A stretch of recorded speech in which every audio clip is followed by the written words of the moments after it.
Who and home অনেকেই অনেক সময় কনফিউশন হয়ে যায় কখন কোনটাকে সেন্টেন্সে ইউজ করবে। চলো আজকে শিখে নেওয়া যাক। হু বেসিক্যালি ইউজ হয় সেন্টেন্সের সাবজেক্ট হিসাবে, আর হোম বেসিক্যালি ইউজ হয় সেন্টেন্সের অবজেক্ট হিসাবে।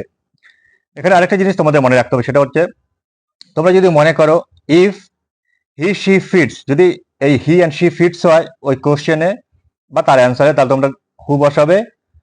আর যদি মনে করো হিম অ্যান্ড আর ফিটস হচ্ছে ওই কোশ্চেনে, তাহলে তোমরা হুম বসাবে।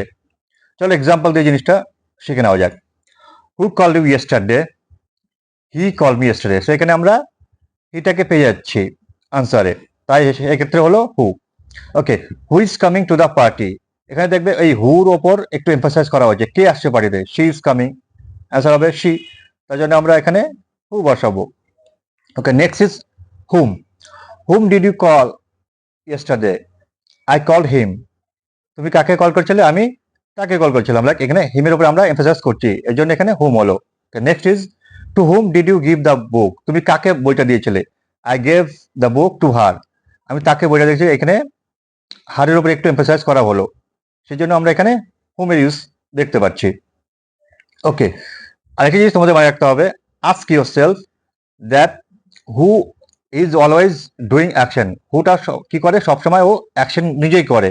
আর whom is always receiving action.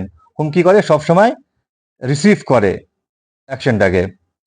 So আশা করি কিছুটা হেল্প হলো তোমাদের, and in the next time তোমাদের এই হু অ্যান্ড হুম দিয়ে সেন্টেন্স বানাতে কোনো রকম প্রবলেম হবে না। Thank you very much for watching.